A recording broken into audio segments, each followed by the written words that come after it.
Good afternoon. Welcome to the podcast. Once again, it's myself, Joe Gould, and Adam Winters. And today we're going to be talking about the movie Godzilla versus Megaguirus, released in 2000, and the second film in the Millennium series for the Godzilla flicks. The 2000 movie that follows Godzilla 2000, which was not the year 2000. Yes, and I would suggest that this is the movie that should have been Godzilla 2000. So, any initial thoughts on the film before we work through some of the plot? Well, I always felt like that among the Millennium films, this one seemed to me to be the black sheep of the family. And I always thought it had something to do with the villain, because Megaguirus, who even cares about what a Megaguirus is? And it seems like the movie knew that, because it had to throw in a subtitle for this. In English, it's the G annihilation strategy, right? And then in Japanese, it's something very comparable to it. Yeah, I believe it was the extermination strategy, but yeah. And yet, I found a lot to like about this movie. And even the Megaguirus, I always call him Megaguirus, so I may just roll with that. But this leans more towards, I think, a real monster movie than many of the Godzilla movies do. Some kind of monster horror thing. For a lot of this, anyway. Up until you finally get the end battle between two giant monsters. No, I agree. And I thought it reminded me a lot more, or paid tribute to, I think, some of the earlier Godzilla films, too, in terms of the personality that Godzilla showed, in terms of just head movement. And you could tell he was thinking in this film, as opposed to 2000, which he was just kind of wandering around.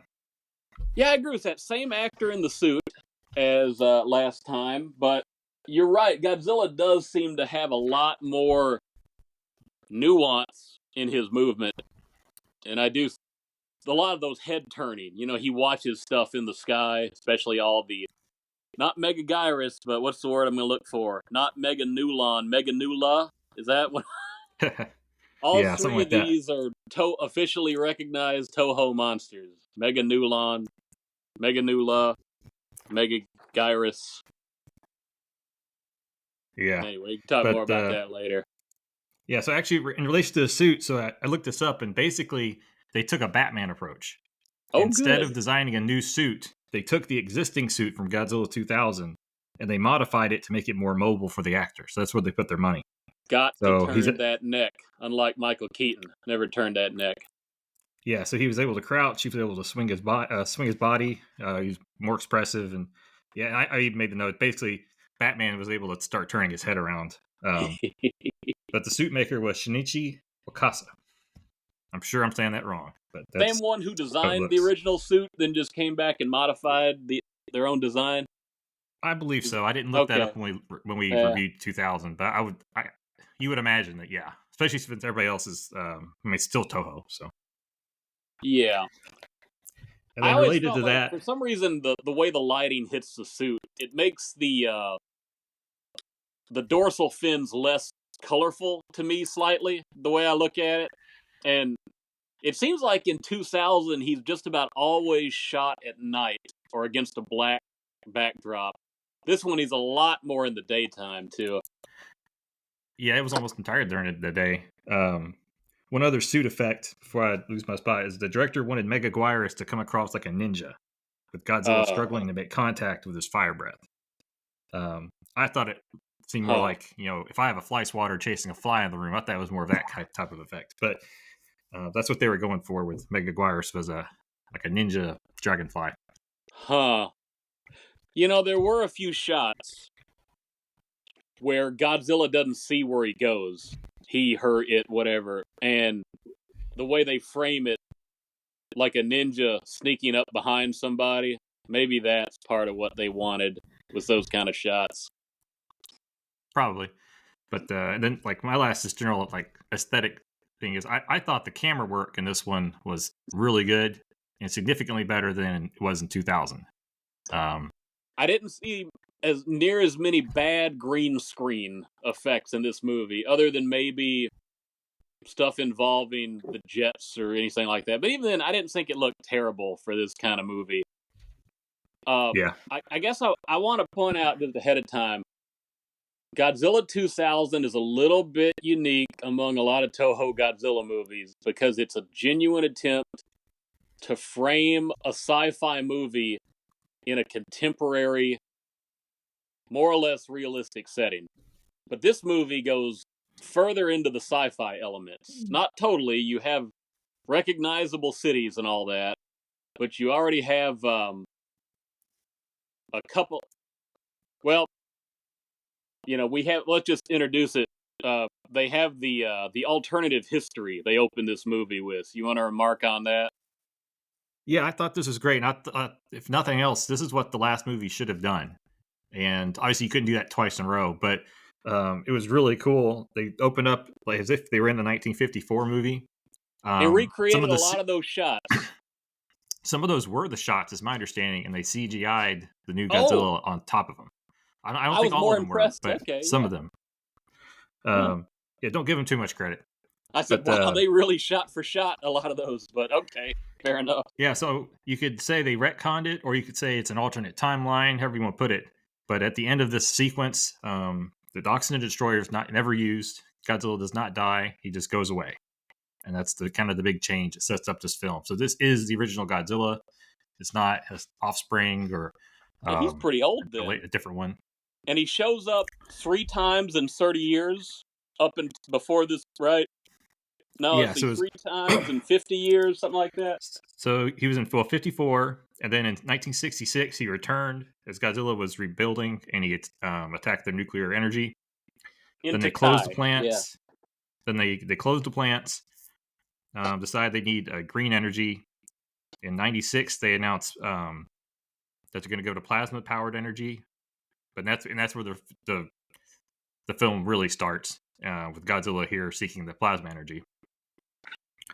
With the military scene, and because that goes badly, they establish between then and the present day.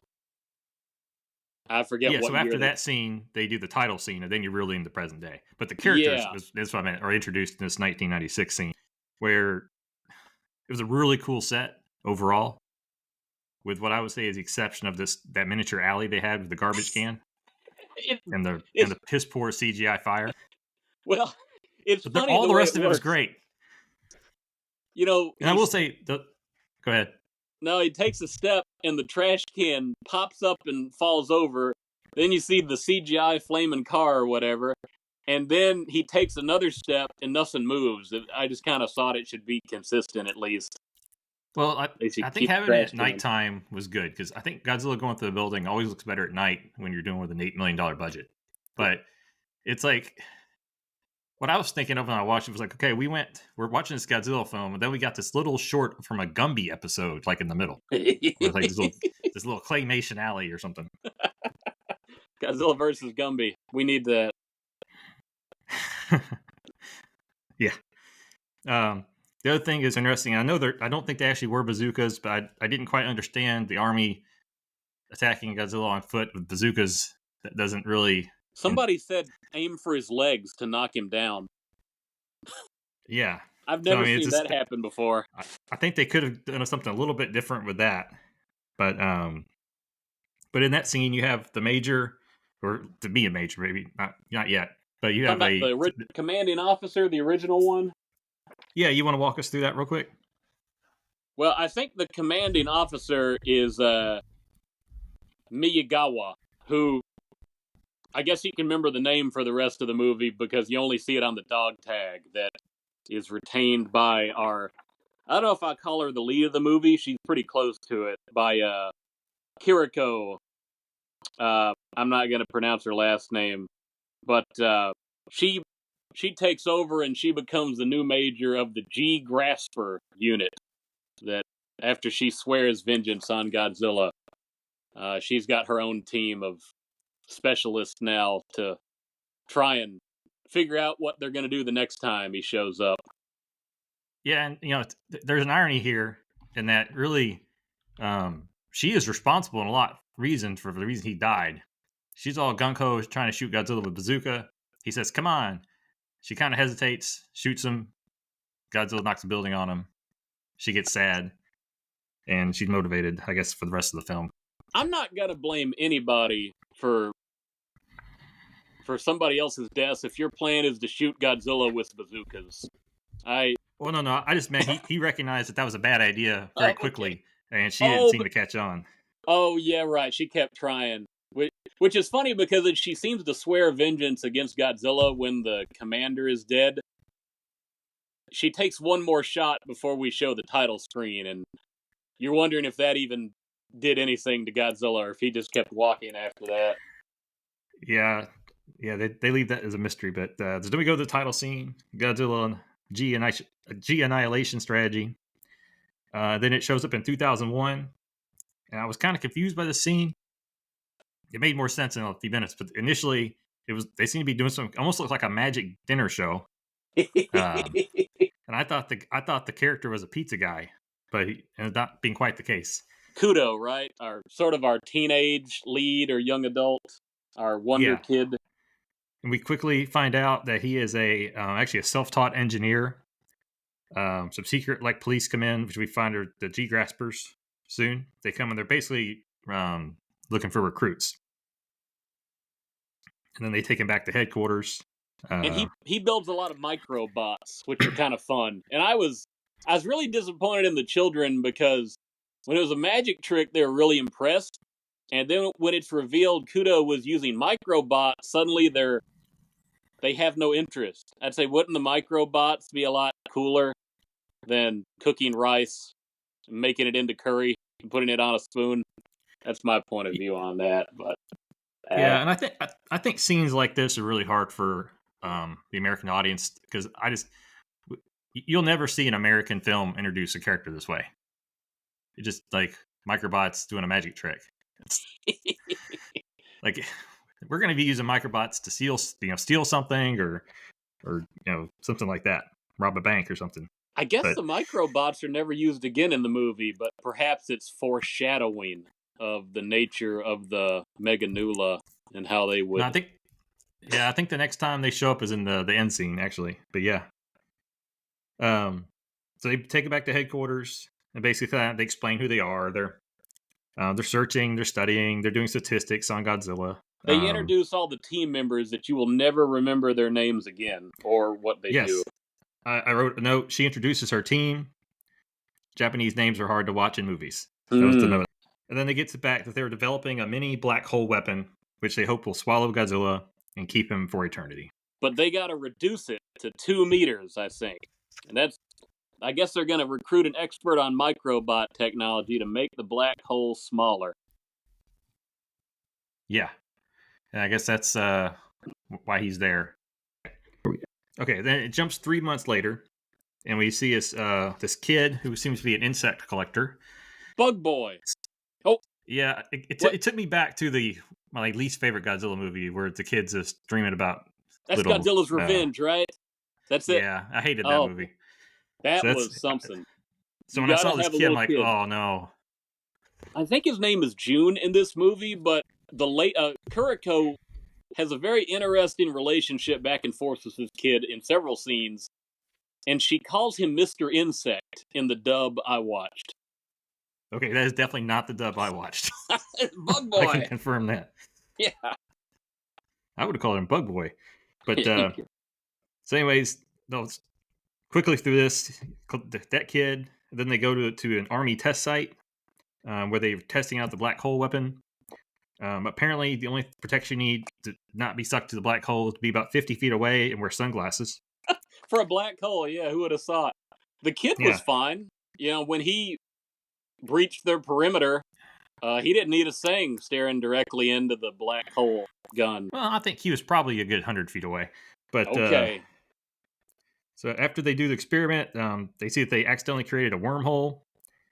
Then someone finds the kid. They ask him politely to keep. Though, did they knew they had a boo boo with that? Was the wormhole? I was trying to remember. In my dubbing, they did. Okay, but then they just kind of left and packed up and went home, and the wormhole problems continued overnight. No, that was a little different. You'd think they would have made sure that the hole was, taken care of before they walked away. But anyways, to find the kid, they ask him to keep a secret. course, the 10-year-old kid will keep secret.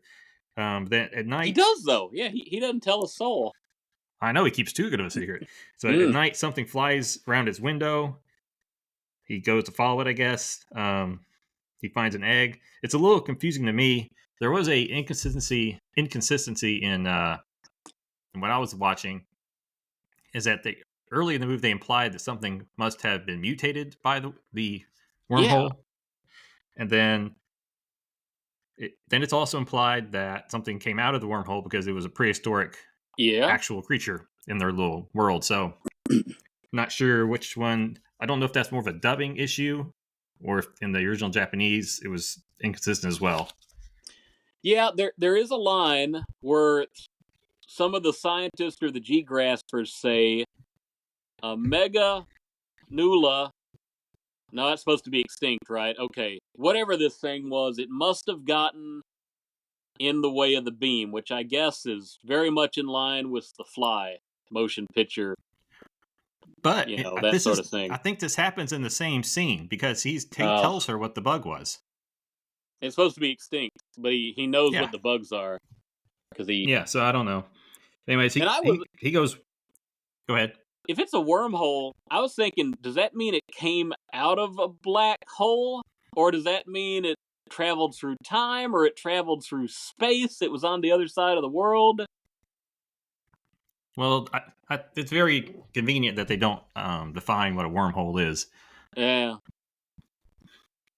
I mean, they've launched a black hole for the first time in human history. They've simulated one. You'd think that would be a little bit bigger deal in and of itself. Well, you think once you did this experiment one time and you got a Megaguirus out of it, you would maybe stop making the black holes go off. But gotta get rid of Godzilla, though. Like what's one bug? The way they say it. Did you know that these monsters were introduced all the way back in Rodan, 1959 or so? So I read that somewhere. Yeah. And are they talking about the actual Rodan movie? Yeah. That film. So if I've watched that, it's been at least 20 years. But I did see that, and I figured it was a cameo, if anything. I don't know if you remember it. They don't have a big role, but when they have I always thought it was like in Mexico or South America. The village that's outside of the volcano that Rodan pops out of, in the caves, there are these giant bugs. And they don't factor much into the rest of the movie, but that's the initial thing that scares off all the populace, are the Meganula. And they don't fly, they just kind of crawl in the caves, and Rodan eats a lot of them until he's ready to launch out and go for a flight. Oh, so there you go. Rodan's food is the villain. Yeah, but again, you'd seem like this would be a bottom tier movie for a Godzilla villain. Stuff Rodan eats. It kind of is, but it was fun. All right, so kid, he wanders out to chase apparently whatever was flying around his window. He finds an egg. Next day, he sees that. Yeah, and then the next day it's leaking. So I'm not really sure why. Oh, did you think that was a weird cut? Because it opens in the boy's house, and his mom is packing up, and it's supposed to be the first day of summer vacation. Then you cut to urban Tokyo, and they've apparently just moved into a new place, and the boy has put his giant egg inside a cardboard box. That is quite an ordeal there. Yeah, I mean, he's obviously hiding it from his mom. But yeah, it was a weird cut. He hit it all the way through the move, I guess. He's like, it's one of my toys or something. Yeah. But then I think he recognizes that he's in over his head, tries to get rid of the egg, eventually puts it in the sewer, and it rolls down into the sewer. Because that is what, if you made a promise to the military not to tell them about an experiment, and then you're pretty sure the experiment created a leaking egg. Yeah. Instead of turning it in, you would just roll it down in the sewer. That's a good move. Wouldn't you? I wouldn't want to get involved at that point. How does he contact the G-Grasper squad without letting his mama know? Well, he eventually did. But I know. That's not explained how. They didn't. Yeah, but I mean, it's not like he did anything wrong. No, that's true. They didn't block off the perimeter after the test. He just walked over to it, found the egg. Yeah. Then we have another awkward cut to another scene where they're exercising and they show off a tracker bullet. That's really the only important thing I think that comes from the scene. So basically, to give the Major this device which can shoot off a tracker. It's Then they supposed to cut be a back to. modified standard bullet, isn't it? That turns into a, It didn't look very modified standard to me. It looked pretty and then it becomes Japanese like kaiju. Batman's grapple hook. You know, it the bullet opens up and latches onto stuff, and then it's a tracer. Oh well, why not? Yeah.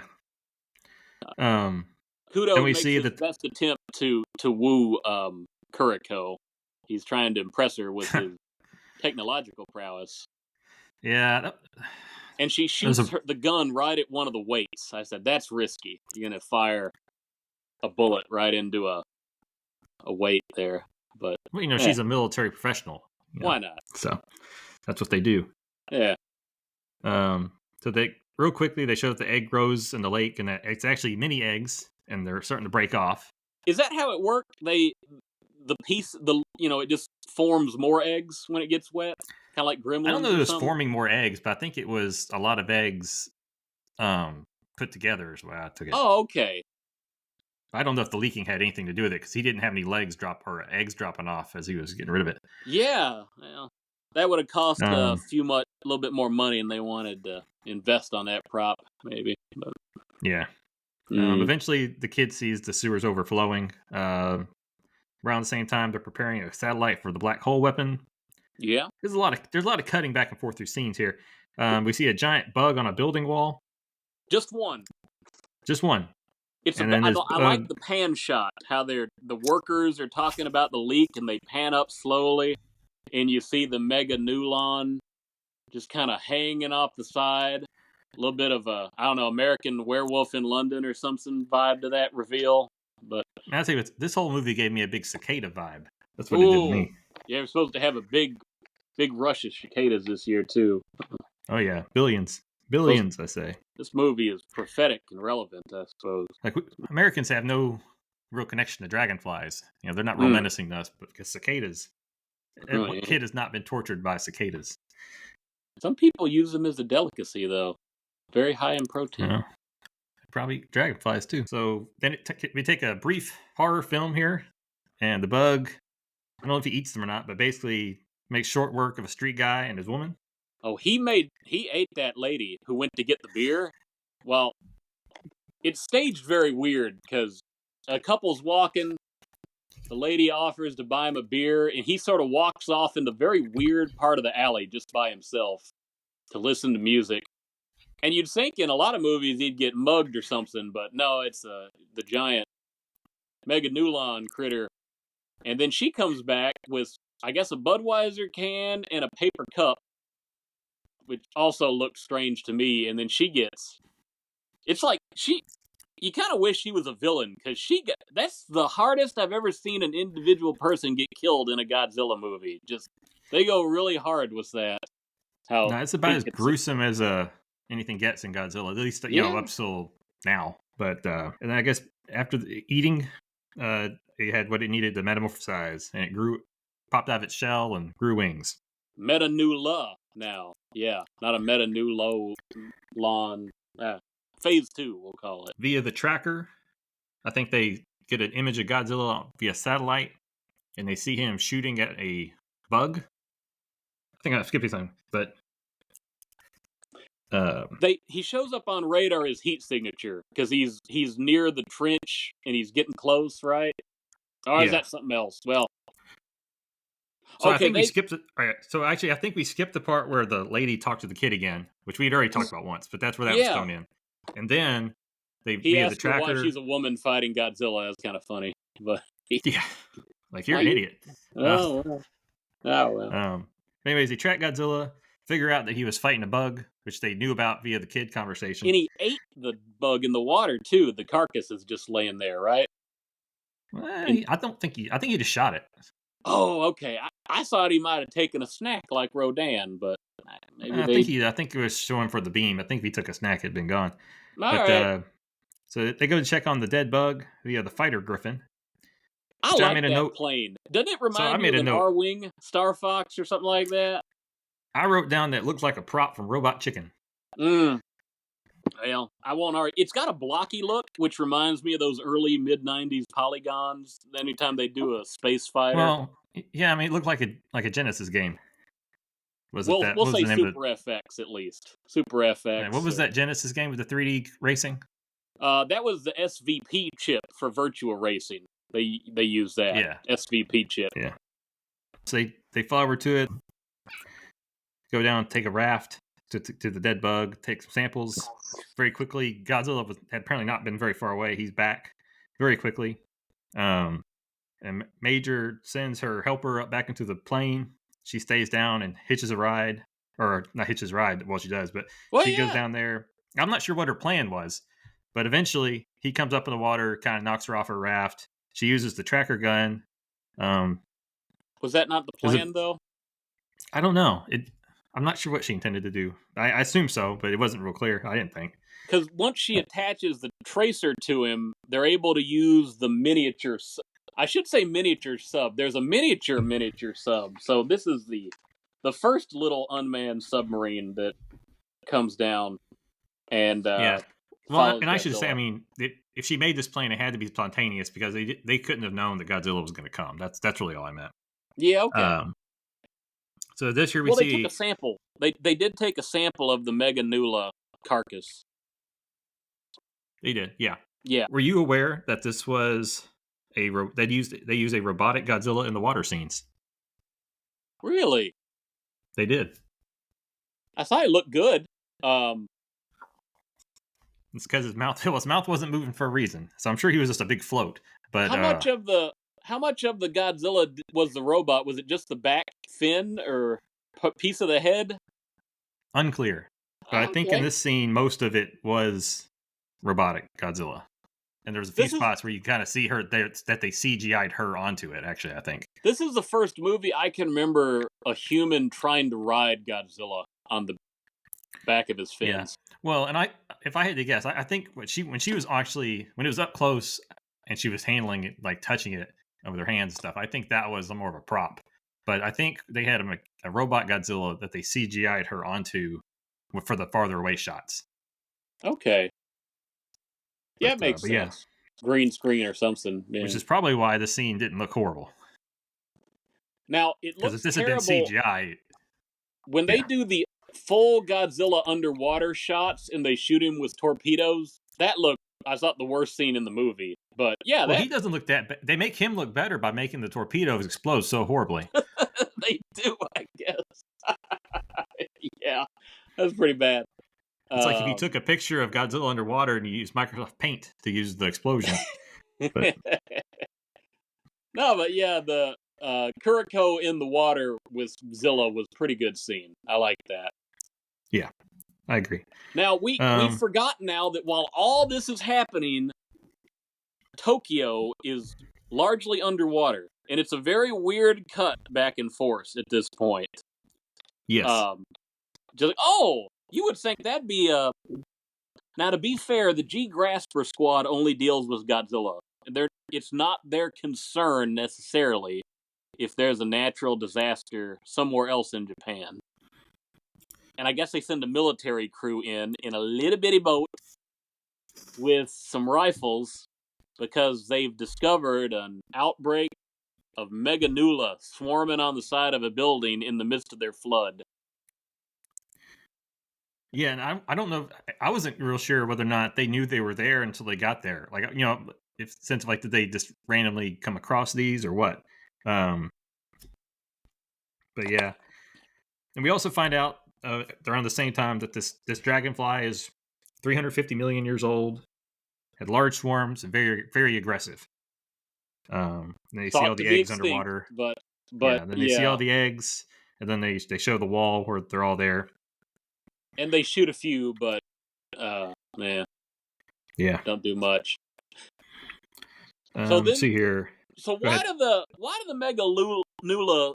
Why do they seek Godzilla out immediately once they leave the building? Has that established at any point how they know how to find him? I assume that they sense his energy, but it's never. You gotta think they're a good number of miles away from each other. Godzilla's making landfall in an island, and the swarm is in one of the districts of Tokyo, and they meet up on the island at the same time the G-Graspers want to test the Dimension Tide black hole gun. Yes. And that's when things get interesting. Well, so before we get into that, did you notice that this movie, I believe, is the first time we see a Nintendo Mii? Oh!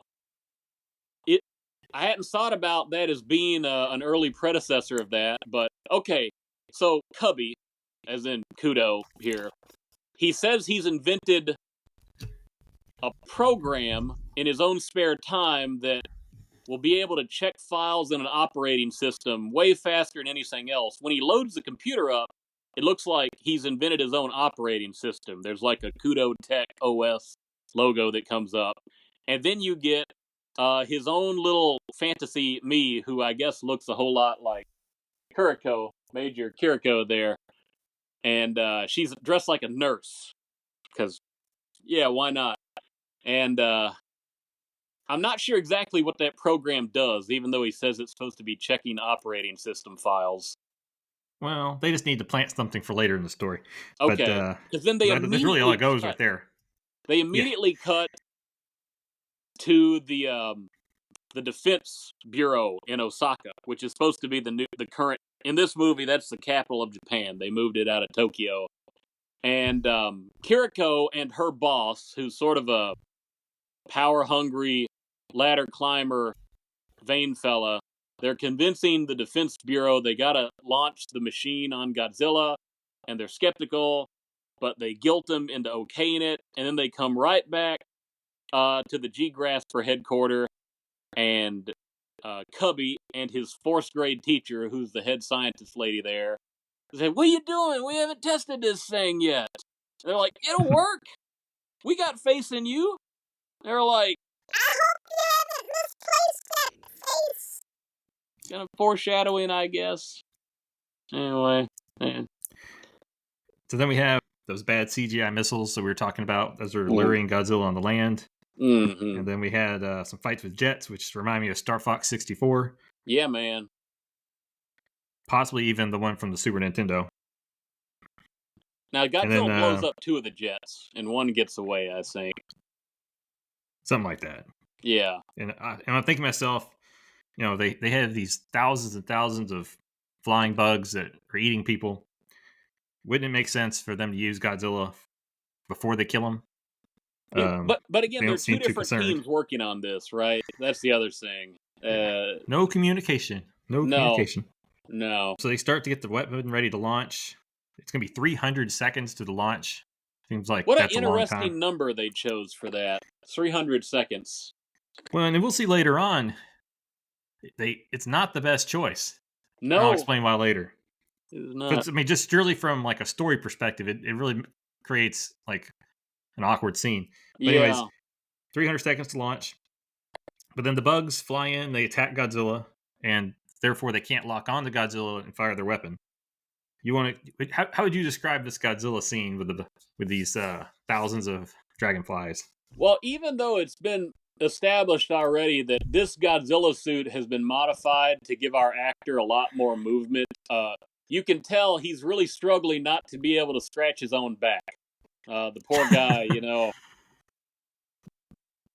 I must imagine that's got to be a worse feeling for him than any kind of mano-a-mano monster battle he's been involved in, because they just all over him. Eventually, you know, he uses everything he's got to eventually get him off him, but yeah, they just all over him. It reminded me of Macaulay Culkin in My Girl.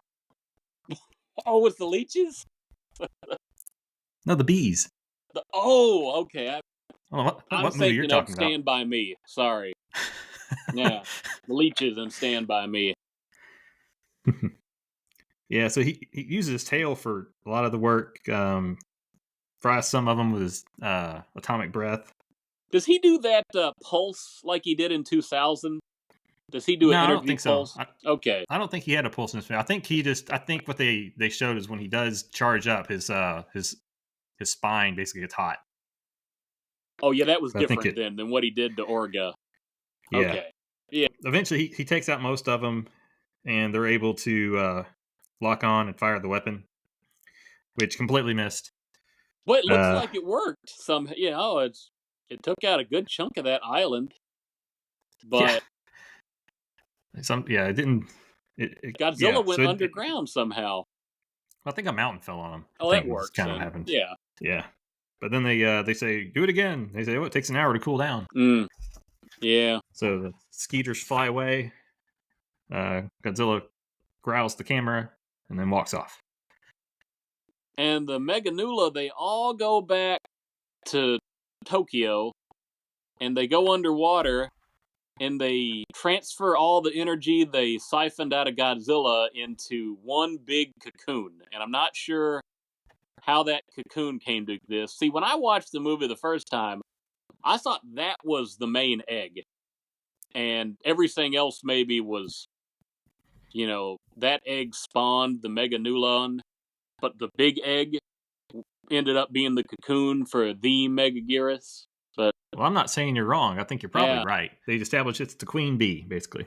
Yeah, she is, or whatever it is. Did they say it's a queen? Then is that? Oh, I don't know if they use that word or not. Yeah, but that's probably what I wrote down. Yeah, so we'll say Megaguirus is the queen there. Yeah, our engineer / pizza boy figured out that there's something magnetic under the water messing with the equipment. That's relevant for later, but not really relevant now. So then the creature develops really quickly, comes above water, looks like a giant cicada, sounds like one.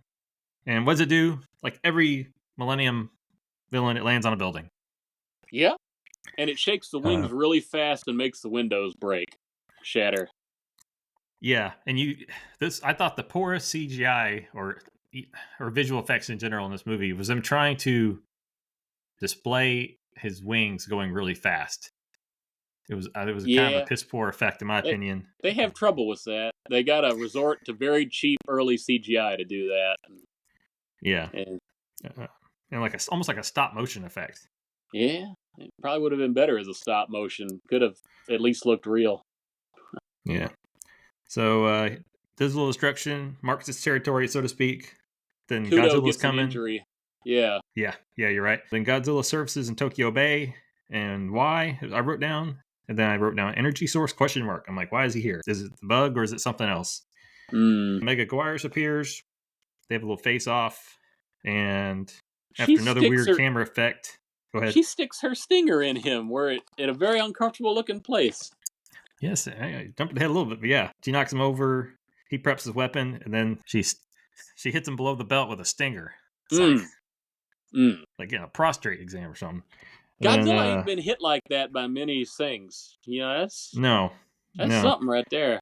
So that kind of depowers his breath. Kind of knocks the wind out of him, so to speak. It shot it right off there. Yeah, it just. Yeah. That needs to be a meme. The atomic breath just completely getting lost when she does that. Yeah. Should have tried that in the new movie. And I wrote down, like, they have this fight scene where basically he keeps missing and Megaguirus keeps knocking him over. And I said, it's like a dog chasing a fly. It's like, it's just... Yeah. Like, or if it ever makes contact, it's going to be over, but it can't make contact. Yeah.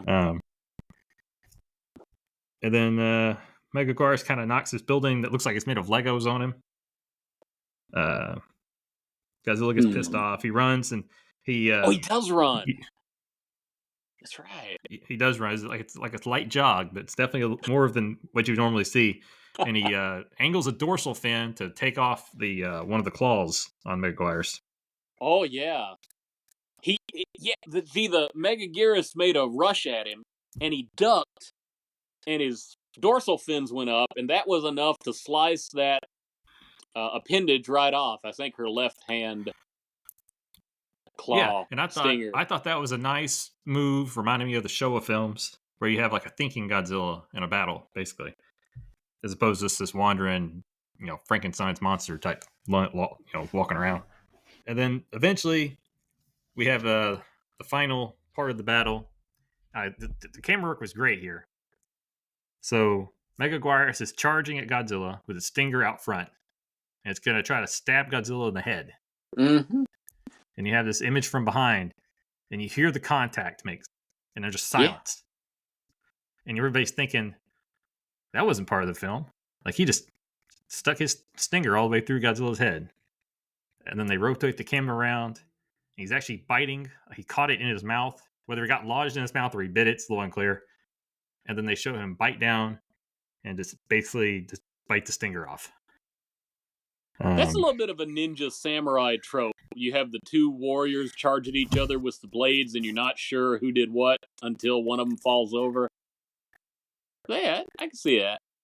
Yeah, and like it's almost the effect that you have the ninja catch the blade between the two palms of their hands. It's like, yeah, right. Yeah, that's kind of what Godzilla did with his mouth. And then he, it's reeling at that point. And then he, takes, 2 shots with his breath and fries the thing, and it's done. But the movie's not done by any means. So just because it was Godzilla versus Megaguirus doesn't mean that's the end of the plot. Because now we gotta return with the Godzilla annihilation strategy. Yes. So he what do you do if you kill a giant dragonfly? You go back on course and go destroying the city. So he goes. Now he goes to Osaka, though, right? Yes. Yeah, I think so. Because I didn't write that down. Capital, I'm pretty sure it's Osaka. It's not flooded, but he goes there. So, and it turns out there's a particular building that he has a lot of prejudice against. Like, you don't usually see Godzilla that devoted to one building. And he just starts hammering away at that thing. And nobody seems to know why at first. Then it comes out that the crooked boss has been covering up that they have a secret plasma energy project going on there. The magnetism from Megaguirus during the fight was messing with all the equipment around. And at some point, it I don't know if it created a bug or created a problem with the satellite system, so it started falling. And then that's where the pizza guy, the engineer, used his program and his little, his me. But she's in a different costume now. The nurse me turned into a military me major. And then he fixed the satellite. This makes no sense in the movie either, but this is their little plot thing to set this scene up. So you had all that nonsense was set in there. So the satellite's falling and they have like a time crunch. So Major gets into her plane, flies it over Godzilla so they can track him while the satellite's falling with the longest 300 seconds ever of preparing. Yes. I would be curious to know how long it would take a satellite to fall to Earth under just gravity alone if it's inside the atmosphere, but based off of the image, it should not have taken that long. But yeah. So ultimately, it tracks her, fires a beam down. She ejects out of the plane, or it's like the plane hits Godzilla, alerts him that there's something going on. He looks up, sees the beam coming at him, or the black hole coming at him. He shoots off his breath real quick, makes contact, 100 feet over his head, big explosion, and he disappears. Yeah. Game over, I guess. Or you would have thought. I would have thought, but... Then they go to an end scene where he's playing with his microbots again. They come to recruit him because they hear seismic activity. And it turns out that Godzilla is probably around after all. Did you stick around for the post-credit scene? I don't know. Did I? Remind me. It's been a week. I can't answer it. Did you know there was a post-credit scene in this movie? At the very end. Remind me of it. I didn't watch it on my rewatch. Okay. But a week ago, I have a note that he roared at the end credits. Yes, that was the last thing. No, but that was after the end credits. Unless the DVD you had moved it to the front of that. I'm not going to... Could have happened. I'll go back and recheck. But what happened? Remind me. So they cut again back to our little bug boy who's at school in wherever that is. And he's kind of looking at his bug collection. They're in boxes. I think he has 3 boxes now. They're stacked on each other. And then I believe there's a flash, but you only see the kid's eyes and his reactions.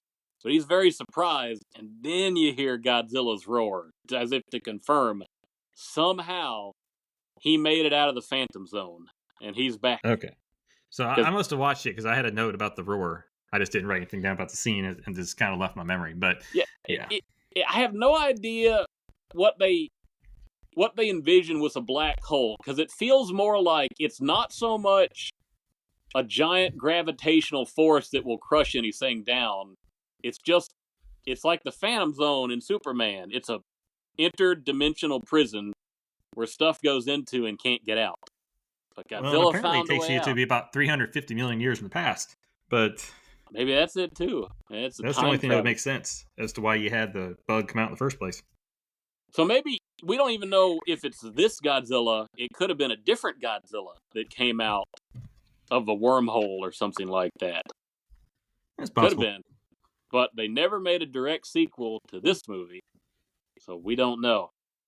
And I don't think they ever planned to, so they didn't have to work through all those problems. Toho is very much against actually killing Godzilla off. Even when they do kill him off. They don't want to really kill him off. You know? Well, they've done it more lately. But did they? Even in the last two movies, I can't say they really killed him off. They leave a lot of doubt in the final scenes. They temporarily killed him. They did that. Well, let's see now. We've gone through all the plot. We've talked about special effects here and there. We've talked about the suit. I didn't think there was anything particularly memorable about the soundtrack, and I don't know if they reused any cues from Akira Ifukabe's original score like they did in the last one. Yeah, I didn't note it if they did. All right, it didn't stand out to me. A couple just random things about the film. According to a book, one of the early plots for the movie had astronauts finding Godzilla bones on the moon. Ooh, I like and that. Apparently, there's some concept art that got made for that. I don't know if it's available to be seen. So there was a parliamentary debate in the film, which we didn't really talk about, but it was a direct reference to the original film, and apparently the outfit of the woman pounding her fist on a table was the same. Oh, no, I didn't catch that at all. Little Easter egg there. And then I just made a note that this was a box office disaster for Toho. Very unfortunate compared to... Yeah. It was the lowest box office since Terror of Mechagodzilla in 1975. And you think about inflation that series, there. Right? That was the last one of the classic. I think so. It took a big break after that. But yeah, I think, adjusting for inflation, if it didn't even do as well as that, that's pretty bad. Yeah. But it made $1.35 million at the Japanese box office on an $8.3 million budget. Japan, but sounds bad. Well, $8 million budget. Oh yeah, that's terrible. Then. Yeah. So. Now, which I think is just a reference to the fact that Godzilla 2000 wasn't very good. So then you have another movie come out 9 months later. That is a real problem when your last movie disappointed, but a lot of people, let's say people were interested to see it and they didn't get what they wanted, and then you make a better movie and the people don't come out. Now, I read somewhere that there is online speculation that the special effects supervisor of this film, Kenji Suzuki, who I think did Godzilla 2000. And to be clear, special effects are not visual effects. Special effects are just, what's actually real or explosion, as far as I understand it. People blamed him to some degree for this film being a box office failure, and he never returned to do any more work on a Godzilla movie, so far as I know. I think he did some more Power Rangers stuff or Super Sentai, things like that. That's tragic if he's the scapegoat on this movie's box office failure. This was his last one, I believe, and I think he did 2 movies prior. I think he did The Rebirth of Mothra 3. He did, yeah, he worked on some of those, yeah. And then he did Godzilla 2000. There was an article I read that basically this guy, he did away with his mentor was doing a lot of things where there was a lot of animated beams on screen for stuff, and he wanted to work away from that so much and do more of the projectile based and the physical combat, which I appreciate. Works great as for an early this movie. Godzilla fan. Yeah, and I like those things. But it would make sense that this is not the kind of Godzilla that the Japanese audience was used to. Maybe.